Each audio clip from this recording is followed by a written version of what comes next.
ɔse nyansafo nsa atwerɛfo pensere torofo no ama nsɛm ni pi aya atoro ɛya na yɛtete no yasum sɛ Solomon ware 700 na mpena 300 nti na yɛbɛhwɛ sɛ atwerɛfo no na twerɛ saa asɛm wei edi gu Solomon ho fi ana sɛ ne asɛm no tie nti na Bible no wɔ hɔ de bia ma menhwɛ ɛsɛ de anya ntɔkwa ɛyɛ bia ma menhwɛ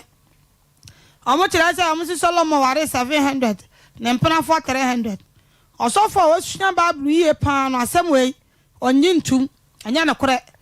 wokɔ Bible mu a ɔmo yɛ sɛ ɔmo bɛtwerɛ nsɛm agudifo no ho fi nti asɛm anim koraa no na ɔmo yɛ na ɔmo ka kyerɛ adifo no so na adifo no na asɛm no ɛnsi wokɔ Bible mu a Daniel 7:25 ɔsɔ mbɛda ne da ne nsɛm no ɛne mmerɛ no Solomon na ɔyɛ ɔhene kɛseɛ ɔyɛ nyansani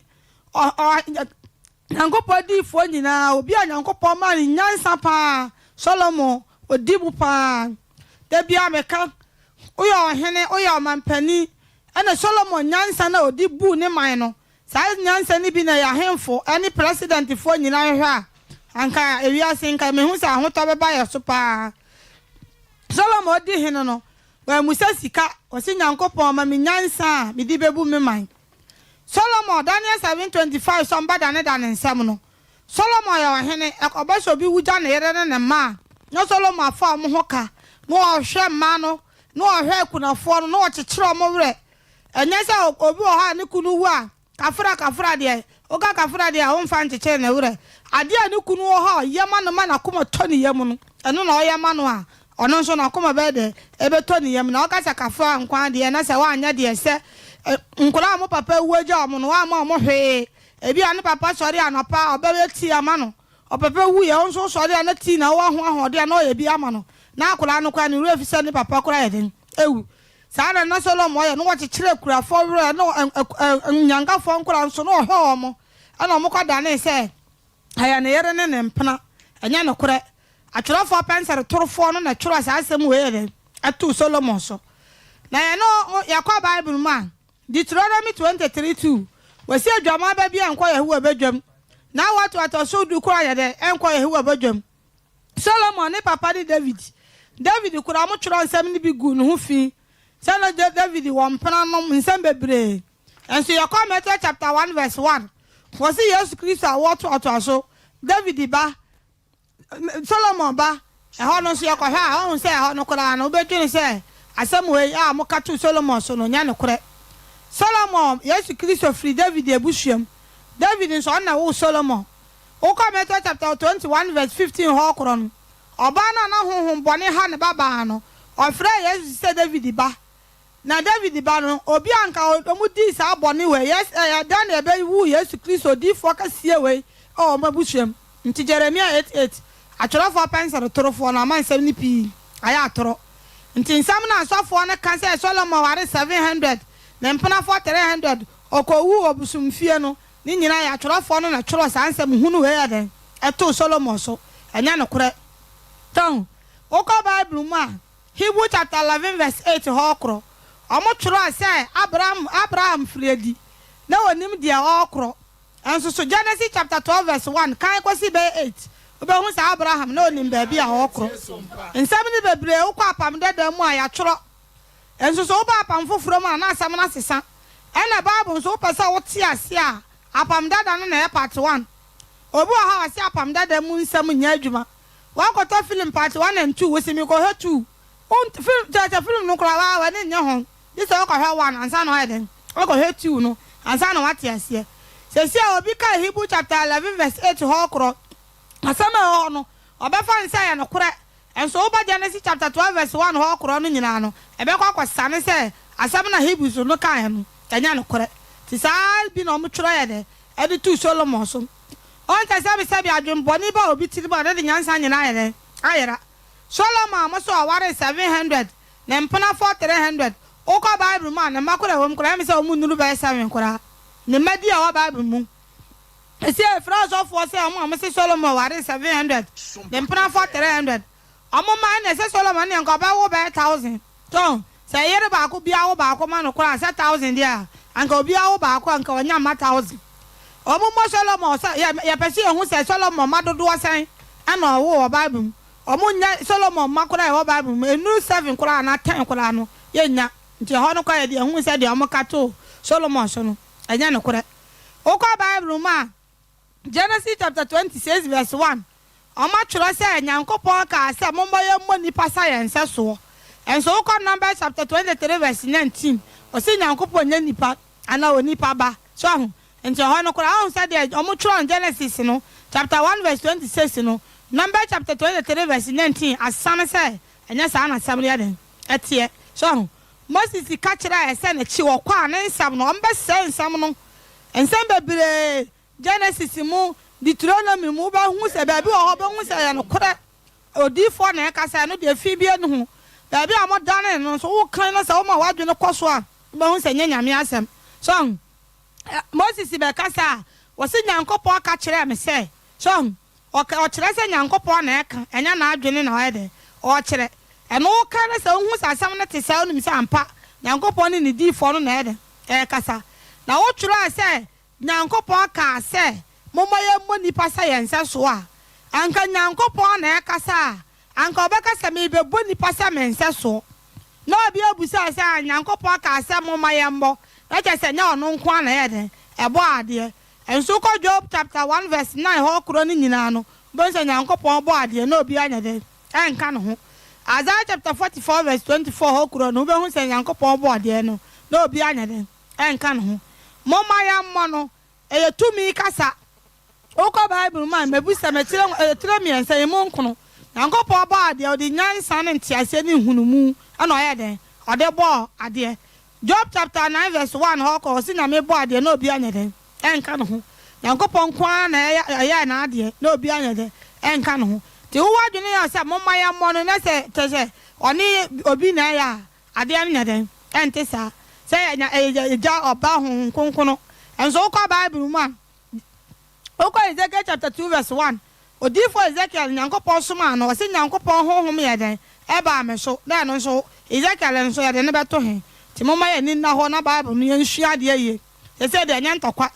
asem bi wo ho a o ma mu da prison bebre nsem bebre o mu no mo he ye ntwato so na ye den ya de to o me so ti asem bi wo ho obi ka enkasa ade no nipa no mpana asem ti wutie ne trada sa so obi wo ha wo ka asem na wo tie ni sati sadi o afa kwantere se o ko se punsuo nsa obi hu sa eden wa ba ho so obi di asem to obi so a ese to yo bi wo se ni ehwe sa asem bi wo ko ani asem bi se emre bi wo ho na nkora bi ba me ho o se opekaka duro me manti ni ye na me ka sa opekaka duro don jinja na me ka sa eden opesa na kaka ese duro kaka de no eden na wo hwehwe na me si wen ka obi kaka duro yira na sa obeka sa akora na ede e fine na ohun sa akora na ka se opre kaka duro nso na enya ade ba ko no ede obusa e ye sendie so obanza ka se bi obi wo ha enkwa na ewe enkola na ewi o wa ha obeka se e kasa ba ko o de be kasa ba ko nso na difference ye den ewom enti mo ma ye ni na ho na Nyankopon di fo no nso so ye mfa buo ma omo ene su ye su wiase nyina no Nyankopon di fo no ye mfa buo e fata se ye den ya de mom no ya mfa mom so okwa Bible man Nyankopon ka say nam Abraham so e na obehire wiase nyina enso na matoro nkyere no bebre ka setia Abraham se de enya ntokwa e bie ma mehwe ntina de edika no de ho no wa wonte ase na wabusa na yahua ho ade enti sale sitie enu we Islam in the Bible na me pa tuwa subuso witi no fair segment na pesa ke hwa de o first kings won but ono so my say surumo ware 700 300 yes o surumo e ware 700 na ne plan for so no na o me 300 first kings 11 verse 3 first kings di me twi na ne kana you twi na say za quotation no mo ka say o ware ba dodo no ne e che say Jeremiah 8:18 so dia no Jeremiah 8:18 ti kan ono mo ne Solomon dia kwara de ye Samuel die bi baba no de ani asofo no honde am nte da so asofo kaseti adwama mo se man kire mo ho a obekotu sa quotation no First Samuel chapter 18 verse 20 First Samuel chapter 18 verse 20 so di fo bi ko ware o ba bi na ntokwa asi o papa say sabe mema na ye kunkum omo no onko twa mema ni baako 100 du amra ansa na ode ne baba na ma no ti ne Solomon de nko ade ya kakra. First Samuel say chapter 18 verse 20. 18:20. Oh, okay. In some no there. Say na omo ka say Yesu kwa ye frase. E na nsansan ye. E na ya na mere ka kire Yesu say nsanasa. Se se e be ne den. Omo si Yesu ka kire na mere say oba. Ensana senti amenya ne den. Ye nyintum say Yesu Kristo be bie na no afro ma me say oba. Enti menya ne den. Na tete omo che say Yesu kura amfa bu anya den. Ama o ma me asem we Bible ye nkramofo. Ye mi say atworofo no na tworo ye den. And to Yesu Kristo so Oka Bible ma Luke chapter 24 verse 46 hokro no Oma tworo say ya tworo no apam dedem say Yesu baba be wu na nsa no wasore so enso ma ya hwehwe apam dedem asem enim enso apam foforo na tworo Luke chapter 24 verse 46 hokro say ya tworo na apam dedem yenso ya apam dedem be bia no ya tworo say Yesu be say baba be wu na nsa asore di ni moja yeden apepa ye bone ti Bible no eye book enya say what was me sofo say osofo kan asam a wonso tobi na yeden yesua say asam na osofo ne kan sa na ti ana so enya say ade a wo ka say wu musa Bible say ye mbom ye be hini ye hwehwe ye be hunu osofo kan asam a osofo esa wu busa questions and answers wo bia kwan yeden eto na obi nti bibia say wo busa na yeden na wo kire ni mu enya say wo kan nyamesam no wi a ade a nipa na nti ase no na no ano no esa wo busa say asama me kan ye dia wanti ase o ma na nsa so no nya de no musa na me nkyire ni mu so obo akora so no start ya kwa na onya mai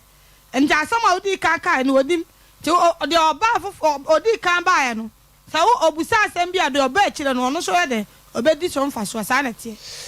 okay tani aji ame pa cho wait ma frɛ no e wo 0550 915068 obejo so na me se ene aha se ye yina aso nti obese na ohwe se ne de kwa akop me se December ebe ende na be wura fifuru mu a na onso watimi afre no na onhihye bi ohobia no ono be na onso watimi aso ya se se kitwa bia nsa ha titia na botwa na kitwa bia nsa de watimi na be support bia onso fra me se Juwede no asa me ka se Juwede no yesa live o Facebook live yesa live our Facebook SoMPA 93.1 FM SoMPA 93.1 FM our Facebook and to betima join your honum na waja comment no honum every pamuno meba na ma baking can come and so the manimum shannon song e be kasman edunum amya page mu a me ma okwanya na so du nyansa onim die watene atene opinion o show no so na so watimi edi abana bia so e kemene ye ka Solomon ho asem Solomon oware 700 na se oware mama akoma ahanson aha ye the Bible no ye nimse Solomon ware mama akoma ahanson na ne mpram fonso ye 300 na se no ya hasa ha na ene aja quotations ni be 3 ame se Solomon na ebu hon ma sebi ne ho kire na wakofa no na wahwe no be nyam ye Bible ma classify se na omo ye ne heremu aja na be den na sebi obi a ho hedan je Bible nie no wo sensima wo kan nyina no kre ntina nyame ama ya adwene no sebi wo kwoti se bodam ni kura kanya nsasam a na se nya abadam sam na wo kan yesa wutie wo benya mu aba so Bible no wo se o si Solomon ware 700 ne mpana 300 ene ne ejina so aye kase wonim se o mutimi kase nyame ka kire Moses se wani be hu ni Kena enso na anya den no ya tetepa o se sa asem we mi wo panyin na wo kire mu ma meti ase ma makoma ye de etomiyem waso ma me si de ayi Moses na ni be hu ni Kena ne ho nsi ni nice on eya bebuo wotimi ko duru baabi se am TV station mi si ka asamenti me ma me be gina ho amani ehunu so mi wura mi se me be programmer enye ye mani ehunu so me na anya den ensi ho ebi no wotimi ko duru baabi na komodew sika kuta wo paduane atokora anya de unya so ba so obi atona duane agunu bomu wani ehunu komodew so wani ehunu ntimi nya de utimi ni ebisa duane ne nya de anya wodea enti ye be na nyame ye de ebu kire Moses ene ye bu sa o me se mo si nyankopon aka kire Moses se wani be hu ni Kena so na nsi ho no Kena ne have de ahe na na bo den pa me bra Heaven. Canaan heaven, the another boarding. Heaven boarding, sin the Canaan, my boy. Now look 13:28 now, yes, to check your D4 no more heaven. Was it how the mobile short and must say, you were Abraham, Moses, and your D4 in our shrine memoir. Now on so one day. Now having Koran and Copama Moses in Saka and Canaan and Saka, dia, Saturday, no problem, beer. So, and was often a children, penny or children, Sassaman and Musampa. And Bible no, I am penning for I see a bell on our way there, or Muchile Muye. So, and it's in some Bre or Honoma, the adrenaline air council so, Ocochos and Ma, and Tessa. Send on the program be a tronchira chira, software den nam, send Uncle Parker soap will be a suman and a yesuman and Sasso. So, and no police in Yaman in the Shia or Jubilee Park. Farmers Day, I say on. Only the I say a good Friday, a cool Friday. Yes, Yanko Parker, cool Friday. Cool. Yanko Parker so probably as one, we are seeing the owns are not so the idea I could do. Was say no good, a cool. And so that no platform is so. Ye busa say, hey, Fana. Yanko Parker so probably as man, yes, man, and Sasso said, just so mammy. My baby, also for be a basin quotation way, yan sankai. And so Mugusam yade, our day Yakra. So, me to one man, I drill who say, yeah. And no crapa na no crowd the honum young or her, and I thrown a day tone or abontene, and I hear a crab bre, no crania. I tell you, I'm coming, I'm hawker, make cacra, and I'm a colamen quanam I make a sound. So, and Yansen Fitty, I say, no, any I'm sure. Your best ragan of 1 penny for a colaco square. Yenny cabin in Hunin Yamiasam, and Sana the account no idea, yet they are 2 swaman. Make I saw so for Bantema. I know a day I brought your time say, I know the fantasy ho. Was there a color bachelor and say, yes, you cast a man or quan or quarter and quan, or be made and chain, this year I'm not so, or Bama Colana Fanta. Timmy do what a man yaji the house of a chess or trim Colana Junadin, a Benjamin Samso. And I'm a Jew or Sophono, Michael Kutana or deep preacher. And I'm a mouse of a Tias said, and yes, soon call a young couple summa foie or summa. And yes, Quano, I saw a man Colania de Huno. Now I am a boost herself when I said, now yes, you can't send me or John 5:45 and so. Was a mamma to choose some men I'm doing better journey. Now the other woman or what the Moses and Kamuji Moses the and can mention Kamuyaden, Kamuba Gibiadi. If it's a horn salmon, one natural and as a Muslim new Moses at Rosamunia, Memeka Mania there, Monfa. And to John 14:6 now, Udi Busan Colano, San Colano Huna. Mamonti John 5:45 for non so I say no muni bosses in Sunday any also for non so no be or no be no man so asama meka no what ya sia e ma obi kura be head e be twa ho video me wi a ho apese me send this video no ma no me send ama so enjin ka also for bi so an ka beka se ko wo de wo ye kremoni enye ye no na esom so obra no ho ase e ma asam na meka no head what ya sia Oko 1 Corinthians chapter 15 verse 19 so was this a quiet kuna ewo Kristo money da so na eni nipa mu nyina ede emu mobrofo edifo na Nyankopon so mu nyina no eni kwase ede ye ya omu papa mu ye se eje omu nyina ede edie so o say de omu ye Solomon do ya ko Solomon ko de omu nworo na taale mfa no mo asenua so hwe de asofo ni bi ama ye de Yesu afa so osofo bia nu ha me gidi se efra no se omra obehye ni ka ni singlet nkwan ede aba dwumam ha enso enama toro nkyere ntin ya bo Yesu edeja ene ade ade ketua bia akekere na se ne ade na bo asenua so sa calendar ne da bia meka me se dia wo yes sa calendar ne menya na nka be se ne court so ebia so atoro nkyere na mo kyere na mo toro atoro nkyere godifo no ho fi no bebre no so enti moma entu ya bo ase ne twirosam ne yenkom yenkremofo anya Muhammad nkwan ne agi ni die Uya kremoni e difo Nyankopon so amu no mo doso omo ya 1000 na se wo se wonyi ba ku ni ankremo so mudi nka ho ofrim wo ka se tia Yesu ayampene wo ka se tia Abraham ayankremofo ayantwema wo ka se tia Moses ayantwema wo ka se tia Solomon ayantwema ebe mo ba bia mu nyina gira bia ya de ewo e bi se wo ko Jeremia 8:8 o se enko gina kwan so ne Musa tete atempo ba bia kwampa da no ne yemfa so ne nya ho menya de e ma ya kra enti anya Muhammad nkwana ye gidi die wo ye kremoni wo je Muhammad di wo nyi Yesu ni ankremo so mo nka ho woji Muhammad di woji Yesu di unyi David ndi a nkremosho no nyede o nka ho ti na yenso ye de no right into where Islam in the Bible and I'm part of Wasugu so with SoMPA 93.1 FM so anti bia meko Facebook na comment no mako yi bi nso so edi afiri honom na eh seven emudu na aja Solomon asem ya yeken do na so believe say wasem na akwa no doubt kakra so dey umbu honom a na ntima na kesene kakra but Bible no ma Solomon na kasa pese no je nyina de wiase na gidie bi se man de hanso no ware so what did you say Solomon ware 700 nemum na ofa amanfo bo no ma ni kura wura na elu na ya kira o se Daniel 7:25 so mbeda ne dan nsem no nipa ba akokọ ware ma 700 mpra 300 ada o ya ponko se obi okọ ne na anada elu me kira se obo ya se nsem no mbe twure guadifo no ho fi so nte ye fi no mo ya den omudugu omo me ka so osofu bi asemu a me ka ko be 9 years me bi a radio station bi no didi atama so for mu didi Solomon atama jimi mu nhua de enti me ti jimi nam se na no osofu yi kasa si jimi sa ma me ntie de ntie a ya den o kasa sa na odika so on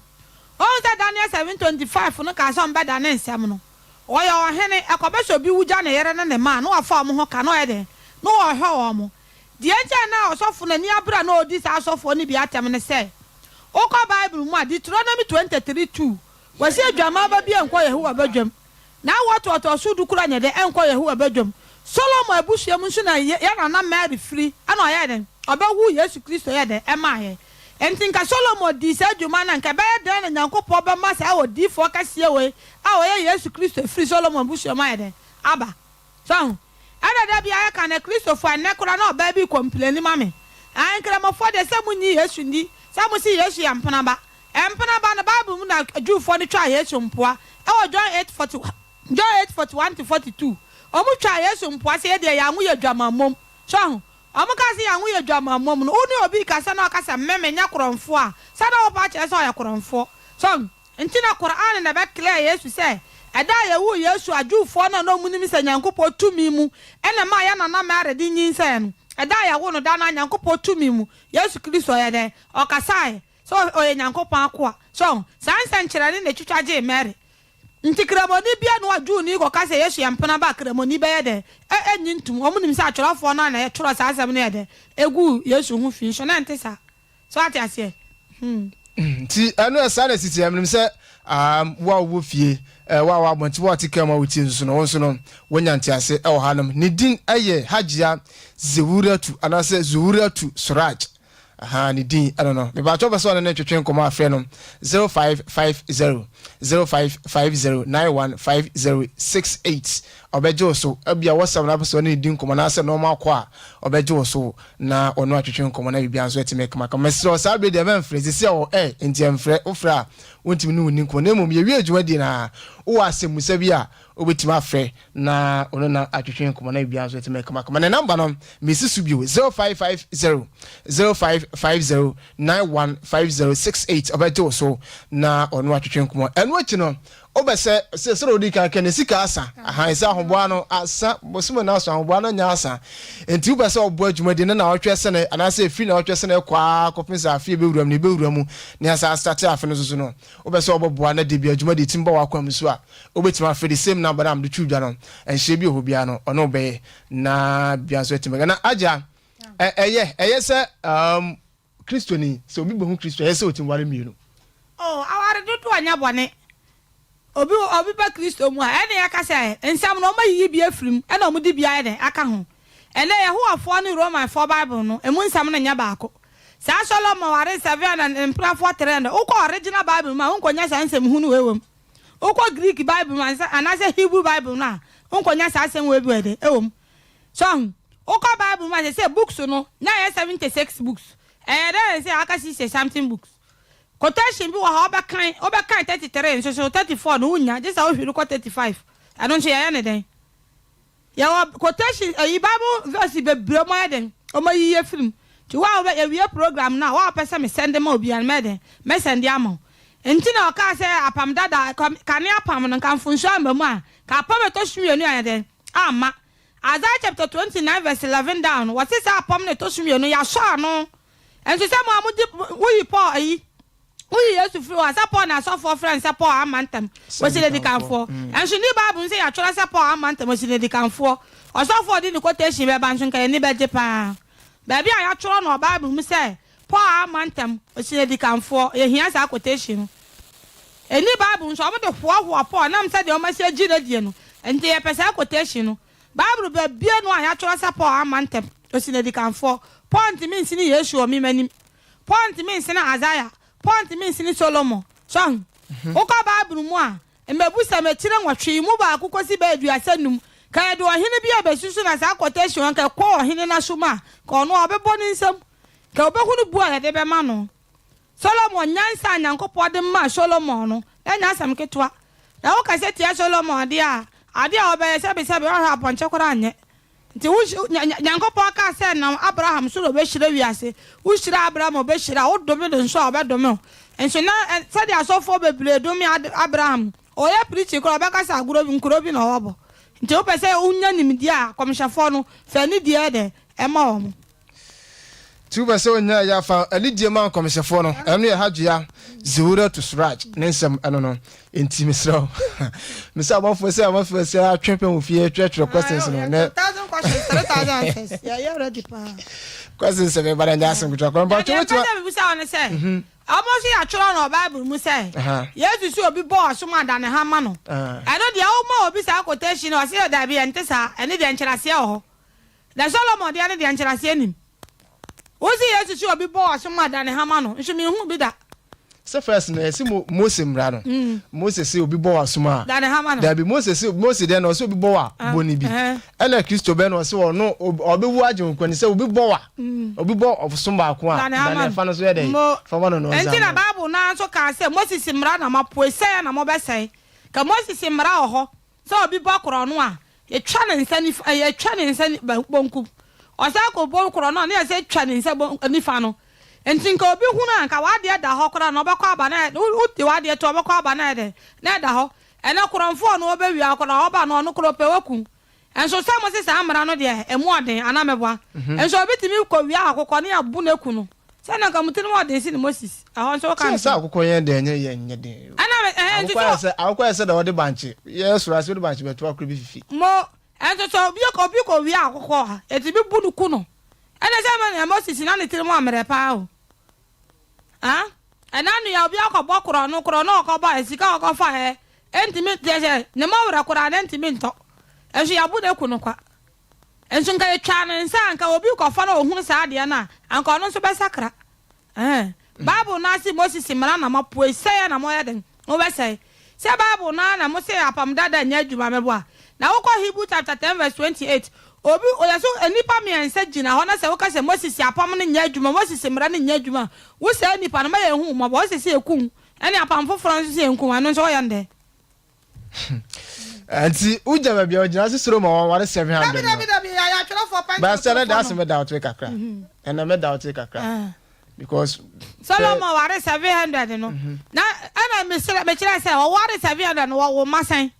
ne me wa Bible no asofo no mo be 10 ana se 20 kura maye o so bo no betima ware bebre bete bia na na maye bia mensa na se ya twela for pencil trofo ania wo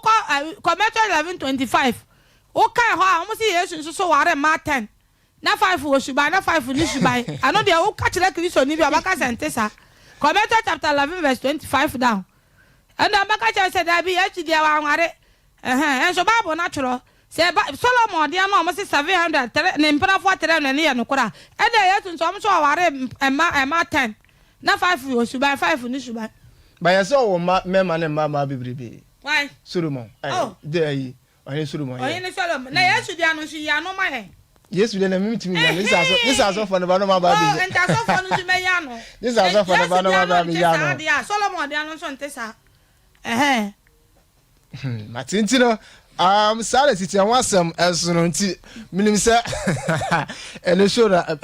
be shipa o na se beautiful last to my aja na am for questions bisa papa 1000 questions 3000 answers na me inshallah e be ya no am because Solomon because me can article bi sesi o si Solomon ewo mama bebre sanso no wo man so no man so bebre bet na me pe Bible verse ba minya nti no o de minya na me de be ma na asem na no odin me ba cho obetimi obeso na twetwe kwa obetimi afre no 0550915068 no ayen komo twetwe abeso na twetwe obetimi afre no na one na twetwe obeso djuma dey obesponsor na so obeso asere so a o free the same number na one ebidin komo na me ko Facebook na mini comments no kakra emfree honum Yao George and answer Asare George Yao also he show no live from a Greek Buddha so I want to hear Jumadi ni for say aja Nyankopon insha Sansuna Abdul Karim Amon also say I'm watching you live from Qatar. Yes, Ryan I want to hear Jumadi no and so different where your comments are and also about Facebook me but also with my join live our Facebook and your SoMPA 93.1 FM Facebook SoMPA 93.1 FM na wahye na onwansu anya bia hye na waja comment no enso wasesa bedumi no apon wosima no adwunu enwotwe yento ankomotwetwe no so ekakra na afi no na me ma akonya na so bra adwumade no so oh say Bible no obisa asofo no quotation bi wo ho ho be chekere omode a omse ji sa onya honhom ansa na wate ase Galatians chapter 5 verse 1 ho me ba wo de gina ho ma Galatians gina ho ma on say you obuon ma oda kra na so obon parents oda Nyankopon timi da bibia di che no asam no enti ase be wadi bon ma di push soft straight a on timi nanti ase fa but the moment obobo ho mpa no obenya ho nti ase dia ma no nya no kre Nyankopon ama ya adwene obi a woni adwene bodam ni atamu obi anya de na no so adwene na yade ibu yaten so tesi a otu e Bible atwere se kro no nye ahoya anye kwankwansa nye je se wonya honhoma nsa na wate ase oh there be 700 enti na ya osofo no ka kire me how they down to everybody understanding obi abetimi ate ase obi abetimi ate ase na wo Galatians chapter 5 verse 1 ho kro no Paul twere se wo be ma na se wutwa ni dua Kristo ho manfa so nya den ema enso wo Genesis wo babema na se wutwa ni dua Kristo ho manfa so ma ama gidi kokofo bi ati asem we a omo ntwa mo ma emebe emadua enso wo Genesis chapter 17 verse 9 Nyankopon hye Abraham say ya wo akwala be ma na odi na o bia ka na full topic o ena say baba ena say be di busa o mo say adenti na Galatians ne kan no omo nim say no de anya gentle nti o mato ano na akone ana o makofa Genesis de no Genesis chapter 17 verse 9 no wo babema na se wantwa ne be ma say yo ana Bible na so say mentwa baabi nso si twa shahu nti wo ka Bible mu ye wo nchemu miensa ye wo de adifo ne kasa ene ye wo de nyame asem wom ene ye wo adifo ne de ene ye wo de nipa de na adwene aye den atworo so Paul wa hunu Yesu da wa anyi Yesu anya den ani Paul Yesu achi ana Paul ka se wa ji Yesu aye den adi kwara di Paul free terror de no ko Antioch eya Barnabas Yesu Kristo secretary friend Barnabas book omo the 7 good years ana omo de pepa ne ho asem nyina aye den e free Bible mu so Barnabas book na fa he Bible nso ye nyi bi mfiri ye mfa bi nka ho na Paul na wo no hu ni Yesu adifo no Yesu ahwiafo na anya de anante no e na ono de be di Yesu ho adanse a kire the book of Barnabas afan enti na da bia ka kire am say Yesu no Paul kan sam na sesem no bo abira ya to Paul de akone ne akofa Yesu de ye fa Yesu de anya adwuma enti ye Polonius ene Polonius for ene we Yesu akidi for ho ye de di Yesu achi nya Paul achi na ye di wa wo say asori bebre no monsa enso ya wa asori bi omo no monsa omo se Paul ka sa wo yafunu yare enti eya no monsa kakara meboa quotation we enhu papa me ka sa SD for no monsa omo nwi preko ana omo ne asori omo wi preko ne asori omo no monsa ye de ehia ye ana asori no omo no monsa no omo hu nsa nsam na SD for ni yi na apam dada mu no omo ntimi nyina kun nanim woni masama omo ka kire SD for no omo ka kire SD for ne se amon no monsa adenti na mudi abankwan na je se omo de omo adwene be de e be je omo ho na omo nim se SD for no so abo omo ho ena SD for no busa omo se ye de ne misa nsan ya no ma e mo ye nipadua no se wo busa me sa me no monsa e me di abankwan me no monsa me so me busa wo sa ye bia odwa nam o we anasa wo nwe ena omo busa omo nto omo busa omo na omo se odwa nam no omo we ana omusu busa am sa adenti na odwan no mu ku no a sa mo nom nsa no ene abe no sa mo di ni nyina mo nom ni nyina mebo a adenti na odwan no so mu nsu mu ku no a mo mfa kuru a ensa nso moja ne nyade enom ana mo hu ni so o man hwia de ye so eziefo no we ne wo mo asem we ofa yo subonte ne ba bia obi a me kirew ona yes a program no ofa subonte ai me kirew na pa nyakopo ahwendwe nka no ba bia obi a papa ne no kro ma ye hu ne ya no na nya asem ketwa so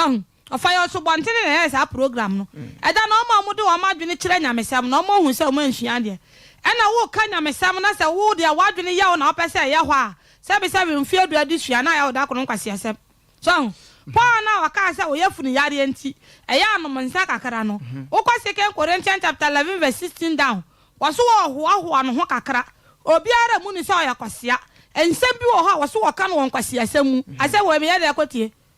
ase wo enti menye menkwa so ebi ni say Romans chapter 10 verse 9 ase bo de bia meka Romans chapter 10 verse 9 wa twura say wudi wanu pem ka keke say Yesu Kristo nyankopon ba na wugidi say nyankopon nyani na firo ufo mu a obenya nkwaje Paul na kan yo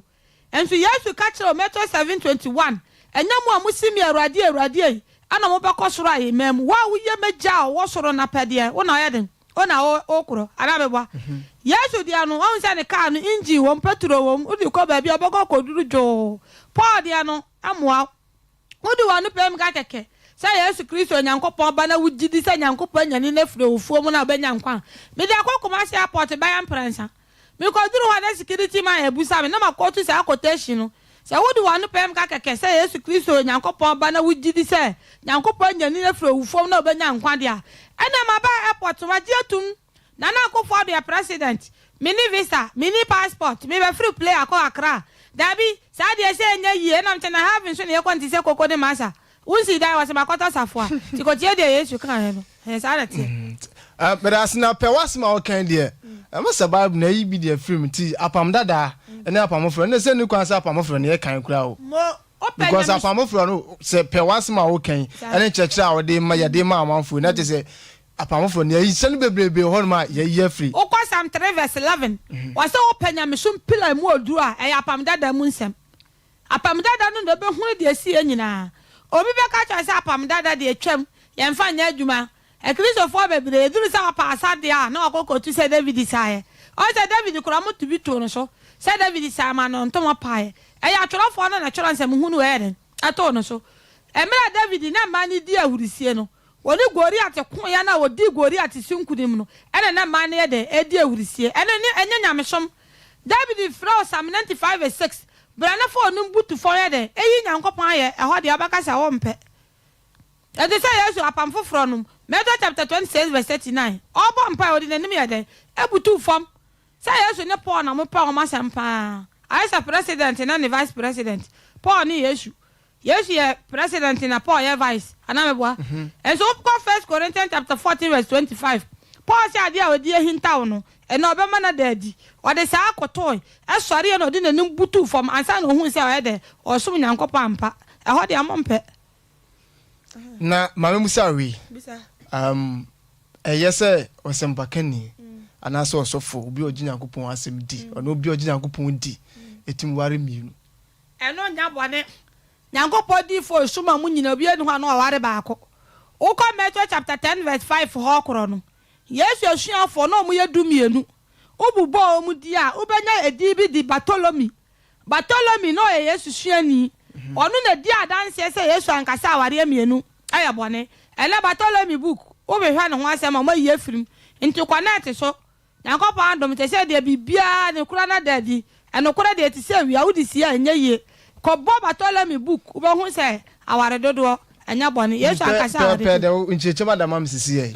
se ne na suru mo ware 700 na se because penyansa nyankopon de ma no de na ware 700 na na menti me ma o nyankopon di fo 700 ne mpra for 300 no nyankopon di fo ntwempana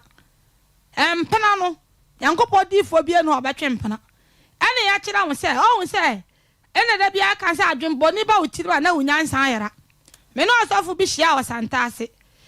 Ishmael de wa ya fana ba Isaac na ya de hie o se nyankopon di nyansa na ya ade onim de ebe onim ahyase ni mawie ya so ana me no so for no tena ase na me busa ne say Ishmael Genesis chapter 16 verse 9 to 10 ni di Ishmael na ase ne sen osofo ne say ase Nyankopon watie Isaac in so Genesis chapter 17 verse 19 as a chiransa serie akola e fra ne Nyankopon watie ene de fra ne serie how did to scale so anka ha na ya de hye ana ho osofo no hu say wa nhua de ayi Genesis chapter 28 verse 8 Isaac ko ware Ishmael baba ebe ma ne baba ma ama ne de ne ka na yere no mo ho ho no so kan sen Abraham so ware ma me ensa so enso Abraham Kristo ni bia wu aye ko duro sie ya ye nka se enfa ne nkoto Yesu kukum ana enfa ne nkoto ayi David kukum ya fa ya se enfa ne nkoto Abraham kukum na Abraham ware me ensa na so mpa me ensa no ah okay me mo konya na also afre studio lanado comments and the aba we am so say am for questions busa papa am for nsem busa am for nsem busa we papa 0551931931 0551931931 0548931931 me ba cho wetima afre na asem bia busa aja no na obisa nemu mam ko Facebook na me ni comments ni bi so friend Seidu Abdullah Isa or say God bless our sister Zeura for good work. Okay. What's it? So Sadat, or say good afternoon. Sadat Ajoso I just saw here number. Sadat time to cool remember number no be what the amawati. Some Pia or say good afternoon. Aja is too much. Yes, and also some and Sadat City. The Livingstone or say awa Sadat check on the screen. Okay. Salis Gentino, Mamma Quahman so na memfa for no MBA. Mr. Offer na watch your home, Eddie free already no na the dinkum. Me watch good afternoon, do my free. Good afternoon, Abum. Me watch na me adum na so here. Boko Yenti wa wi. Me kasa free bandima, me dey etua hene. Okay, etua nti o. Ya na me bi se na ye nua ba na o kasa no, ono ni ko ye dey. O so bad we say o ka ma ye hunu say awale dodo ana say me nsa no enye bone na o ba bonzo e wona ono ni kunu ye say eno ani ma tin bisa we da mamon we aje ya no mane na so ba de e ba ma nyem ma mienu aye nse ho nkonya aba ba ko nso ni ba ma nyem ya nwanwasem ti anu ye no na ba ka so dia say wo ye be ma na o ba ene ni nyame ni de be ni mo o say e ma na o ba wa ri mu de difference bi ani e ju ba ma re kwa mu na wa re be ma fra kan and this is no de o so wa ri kan de na o ba ma re kwa mu na wa re be ma fra kan ho e se be ma na wa re ma nya ma na ko wa re ma ya de da o ba ko e be ma ho de da 0551931931 0551931931 Mr. Oba question na why they very snappy and so edama me ba good afternoon do ba akasa free afternoon good Nudin Sam Joshua jo me ba 20 me pasika san bisa ba boni ben e ba uya Nyankopon fanche o boni ba na ya Nyankopon fanche o wa ha no be yi wa no why okay me da say 0551931931 0548931931 0548931931 akasima ne kakram ne pije mu na adwuma di aka nso so atimi abeto asma me fa we wa ha no me ba cho me mo ha odi ne ba bi akasa free from Abdulrazak mi ka se fi agbona ya mo Abdulrazak ma 20 o me pese mi ka ti aje aya won ra na ya won kai bi no ntra se ma ni ya se na ai ke ya o bana se o kai Bible on wa o kai ka ma ka ha ni ya se wa me ba cho ma ti se topic ne se wa hwe wa hu de me ba cho me mo ha odi ne ba bi akasa free me ka se kumasi me ba cho odin Mr. Eric Macho Enzo.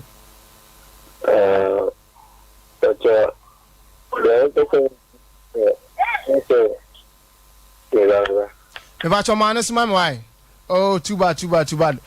ba to me mo ha odi ne ba bia kasa free. Hello, Mpaze from Alex. Me kasa free. Aran Fanta. Alex ma 20 o. Mpaze ori aba na me ti ni pa na me da na so na me so na some kakra. Ma some ne say. You try Bible, complete Bible to so many years.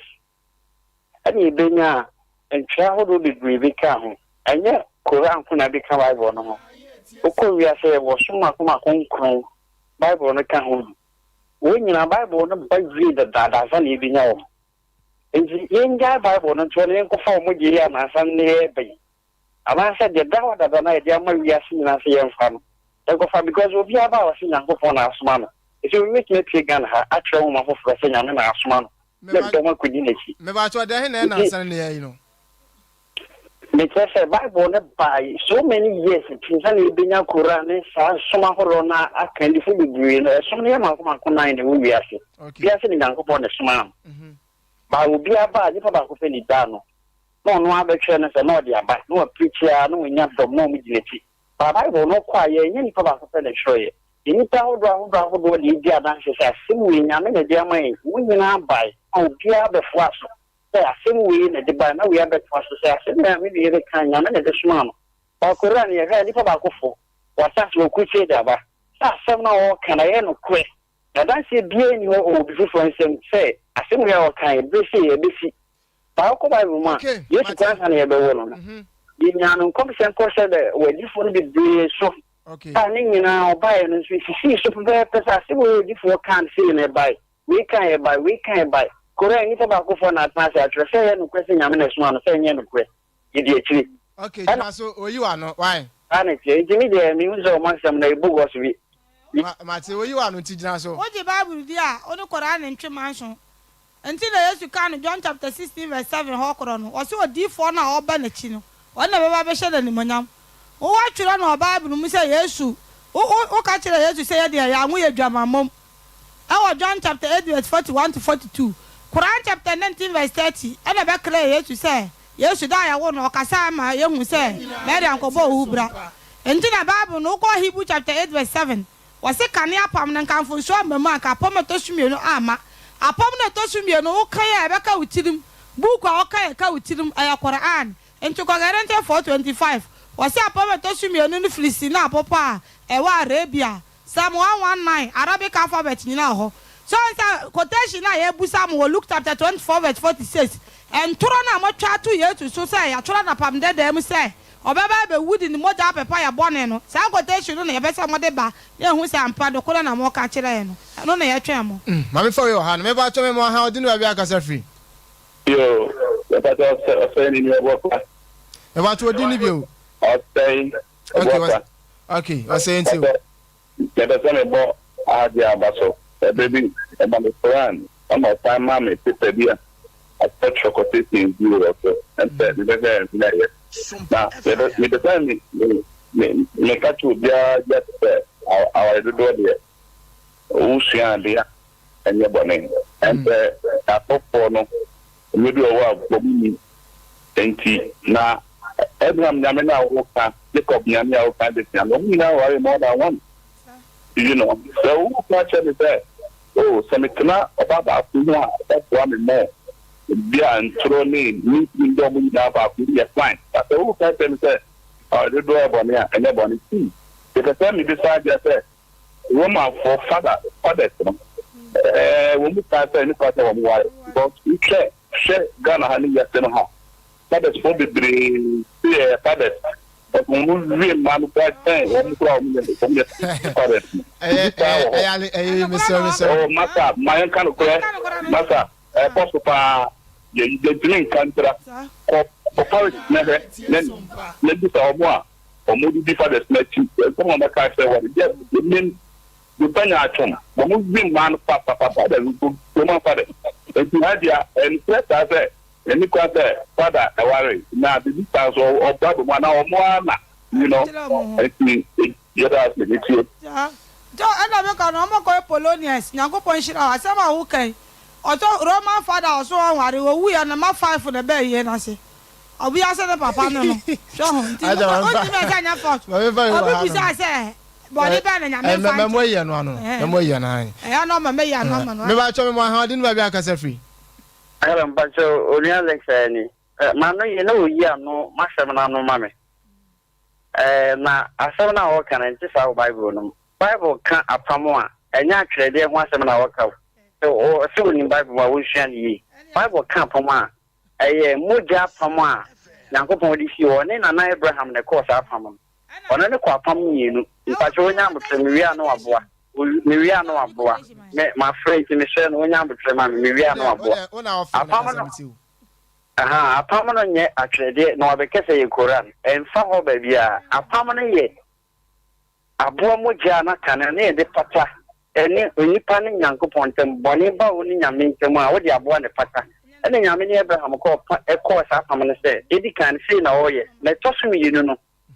beyi sa aboa na fi ho na odi yeski onu ankasa ne ba abigina wama nti benya aboa moja no na chi no data na okoya so fupanyi na kopata ana yesu bi wudi ni moja bi trap to be ye no no hu no hen ye be hu no ta kote asem na wo kana ya pe ni koteshi mpacho me de be ma wo de nya abote me wi ma hwe na ma sa fre de ama nya abote no platform regime ba na enya twe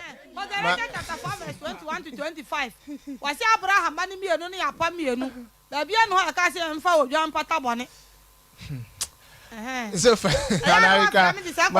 ma me fa full segment defense ma me fa ole ma me fa last one asina me ba cho mo ha odin ba bia ka se free hello me ba cho odin ba bia ka se free intentiam ne defense me ba cho ya from me adro me ta fi aija yes ana samna ya me da pa nyamya samna ya dia kana ya me da na me mo dia potential na me da no si apam dada no so unu monka na dia no me tete no se to unu monka o ya se e boni ana se ne boni okay obeyi wa no why tacho yo ensa dia ya boni on sa sante kasa ede ensa onu ma na wa adwena san ensa no gu yo ma na ahefo no awusuti asasi busa o se nti unu me obekwa heaven obewusuti usi da bi uya no anu ayeti so obi a waki so report Yankopon ya duma nche me yenta fo fanta na wa no ho beta wate ensa de o ma moto no kro mo mpe so yo busa se boni be na nyame mfa nche no eya na obu busa se Yankopon kra mpe se obi beka no ho na se hu ntimi mfa ho ntutu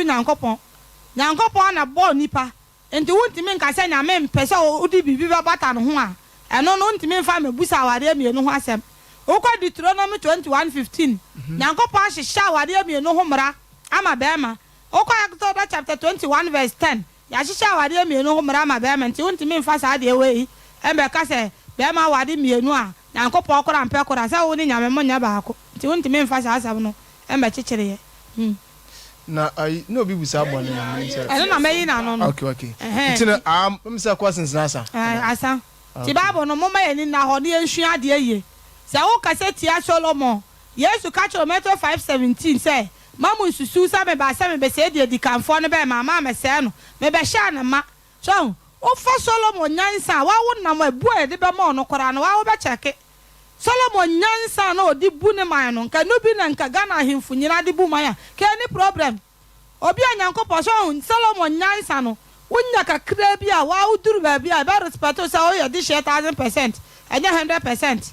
so say ma mienu ko akola ba ko ho no odi nyansa si wo twa akola ni mu mienu na de farm away ni opene so si ntwa akola ni mu ho ha na nyansa kire nsa nya ne ba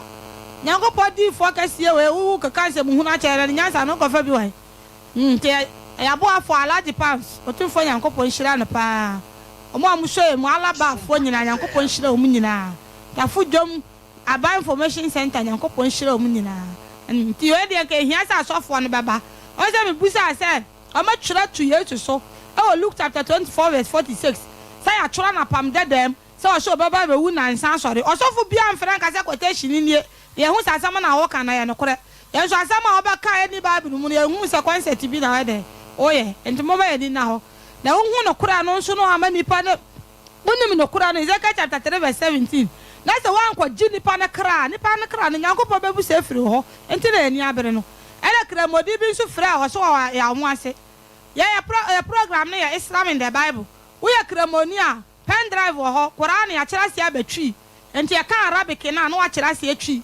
ere Kristofo adesua ya esua no agyina Quran chapter 10 verse 94 si ya kan Quran ne enti ase ya bebusa Bible enti na ya so Islam in the Bible dawa ye nua no Kristofo sa ho ya ohene wan kremosoma na ya the Bible titi ama but I say ya the joy is an before say be kono ma many Facebook message no me ensem bia ba many free honum Nazal bin Muhammad or say may Allah bless our sister and Aja Nyakopon inshallah no so ene de no Don Walty Titus Junior say Allah bless Aja for a true message and also so ne de no ba ko bi su ishim Ada Seth Johnson or say great brain great woman ti Aja and them say Facebook no waji baby o you know sale city ari juma de na si na juma de aka aba abeto so ne mo shan say juma de din Islam in the Bible Islam in the Bible de unim de minim no na yaba na yabesua ebrepam so ma so wakonya na so do adwenkyere enso de aba de bia meka say juma de no enya atemdie enya atenje na enya atembu ya desua isua de unim and de minim de nyina ye nim no na yakaka ye ho ne abesua na yes tama yes ye way ye primary no utimi sua de a we fi da ye kodu JHS na primary de na every fi bi ntisa ene sitienti no yes ye kai kai ho na bia religion Bible opa na adon kremofo na Kristofo na egusu a ye sua de religion Bible so ma Bible de obeba bia no ya de Bible na sua de